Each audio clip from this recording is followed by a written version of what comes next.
And welcome to the launch of this year's Whitehall Monitor, which looks at the size, shape and performance of government in 61 charts. I'm not going to run through all of them now, don't worry, across subjects as diverse as government finances, the civil service workforce and digital services. Now, this is our 7th annual report. To be honest, we could have done 107 of these and not seen a year quite like 2019. And its particularly unique brand of political turbulence and transformation. This is what Parliament looked like after the 2017 general election. Tories lost their majority, but were just over that working majority line with the support of the DUP.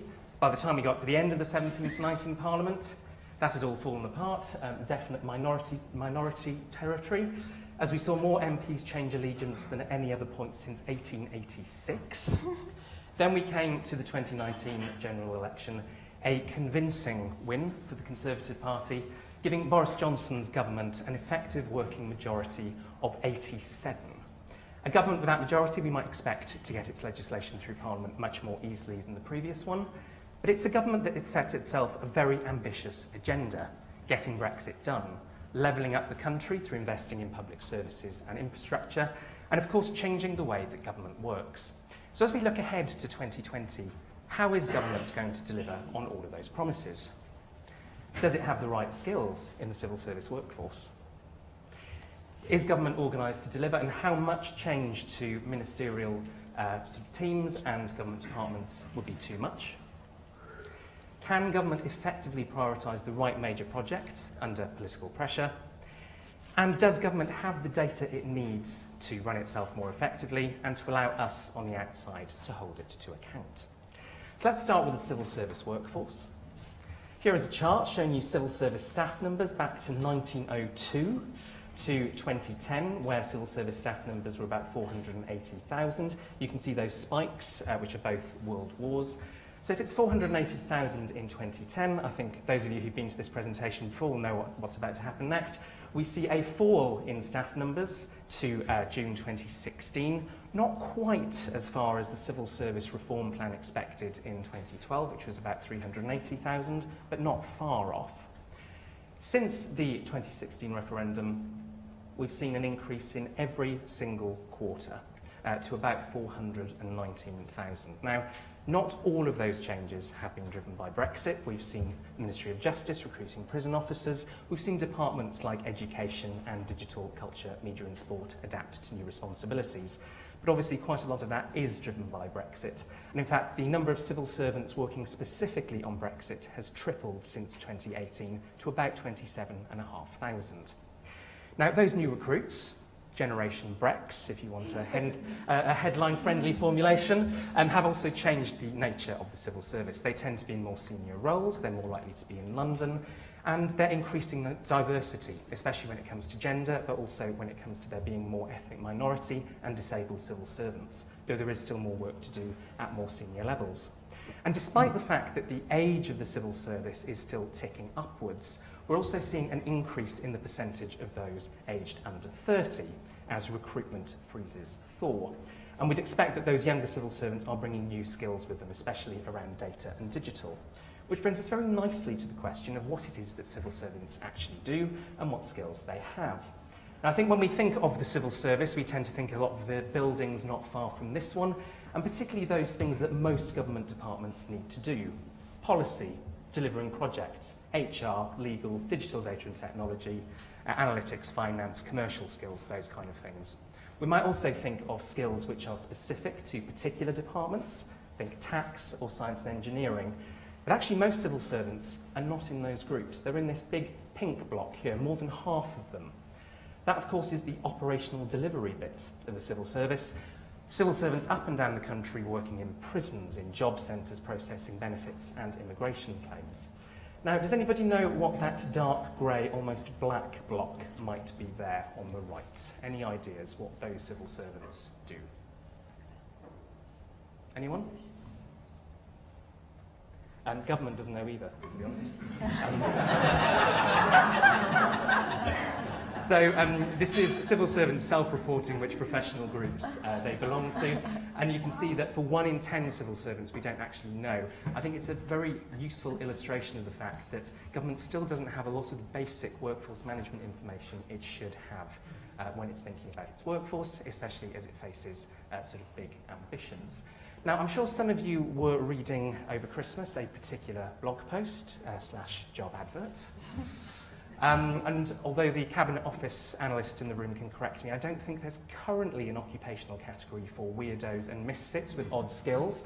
But if we do look at the other professions that Dominic Cummings referred to, policy, project delivery, digital data and technology, economics, which is part of analytics, communications and science, we can see that there are already a lot of people in the civil service with those sorts of skills.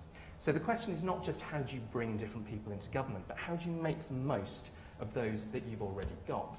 Now, over the last few years, we've seen some steps forward by various government professions and functions. They're trying to build career paths for particular experts and trying to develop particular skills and capabilities, an agenda that the Institute is very supportive of. But again, because of the lack of publicly available data, we can't be absolutely certain which areas are proving more successful than others as these reforms are rolled out. Another perennial workforce issue in the civil service is that of staff turnover. It's something the Fulton Report identified as a problem more than 50 years ago. And Institute for Government Research last year found that in central government departments, it's costing around 74 million a year in terms of lost productivity, as well as disrupting delivery and institutional memory. Let's take a look. These are the turnover numbers for departments back in 2018. You can see if you look at the left-hand side, around a fifth of civil servants in DEXU, the Cabinet Office and Treasury, were either leaving the department or leaving the civil service altogether in 2018. That's quite a high level of turnover. And if we now look at the 2019 dots, which will magically appear on the screen, it has come down in some places but remains high and has actually increased in 5 departments, including DEXU, where it's up to 40%. What can government do to tackle that? Well, we've previously recommended reforms to pay and progression structures, but also to make permanent secretaries more accountable for these numbers. And again, these numbers can be slightly difficult. It's another area where it's quite difficult to get hold of some of the information on turnover, which implies that departments themselves are not properly using the data. We're very supportive of the Treasury recommendation that departments should now publish turnover on an annual basis, and we'll be tracking that over the next few years. So civil service turnover is an issue, but so too is ministerial turnover. And now on this chart you can see all of the departments ranged along the bottom. You're about to see lots of bars appear representing all of the ministers. Now there are actually some ministers that survive in the same post that David Cameron appointed them to. 1/6 of the ministers at the Department for Education, 1/3 of the law officers, and half of the office of the Leader of the House of Lords, or as they prefer to be called, Nick Gibb, Lord Keane and Lord Howe. There's a niche pub quiz question for you.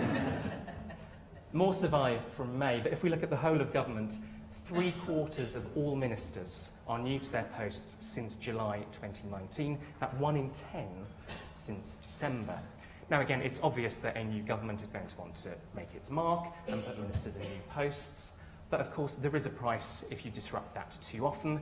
It takes time for ministers and for departments to get used to new personalities and priorities. Same is true when it comes to classic bit of Whitehall jargon, MOG changes. Not those sorts of MOGs, and not those sorts of MOG changes. Any excuse to put some of the cats of Whitehall up on the screen. But machinery of government changes, the making and breaking of government departments. This chart shows you what's happened back to 1975. Now again, a new government coming in will want to bring complementary policy areas together, will want to focus on particular priorities, but it does cost time and energy to create new departments and get them up and running.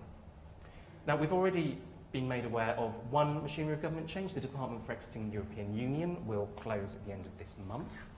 That means that future negotiations will come under the direct control of the Prime Minister, something the Institute recommended back in 2016. Hate to say we told you so. But various other machinery of government changes have been mooted over the last few weeks. So there might be some change with the Home Office, with borders and immigration moving. Again, something that we've said should be considered. Perhaps a Department of the Union.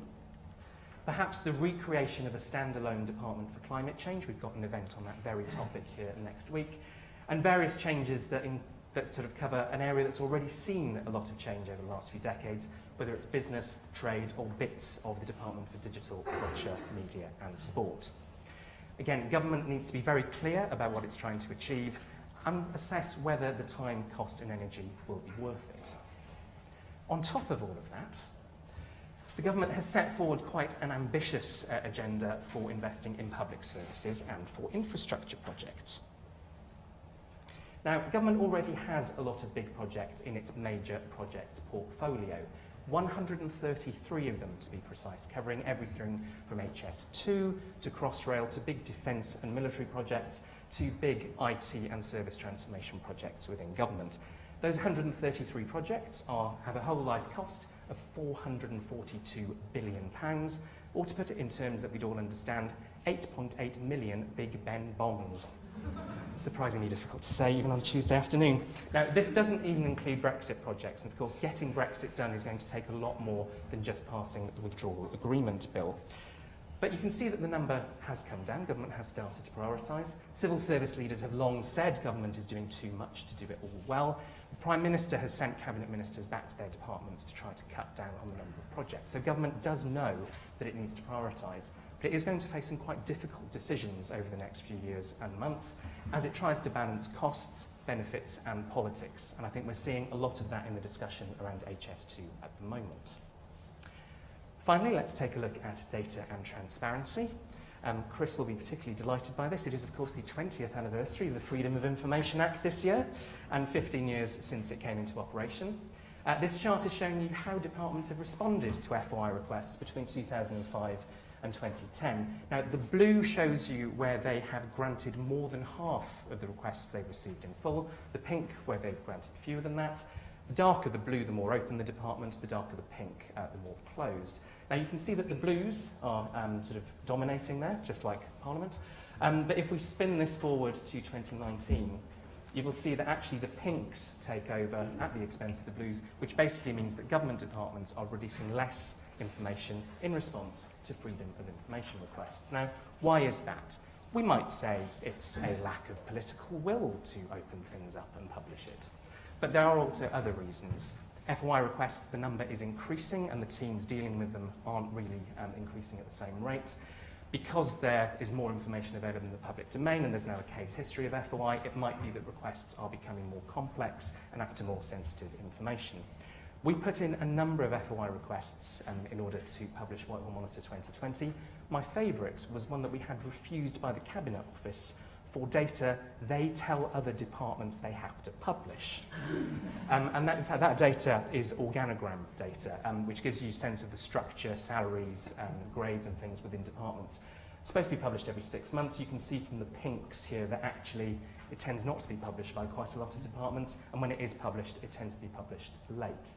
Now, as those of you who've been to these launches before will know, I could rattle on about organograms for longer than is healthy, but why should you care about them? Well, it goes beyond the fact that departments are not publishing what they've been mandated to by the Prime Minister.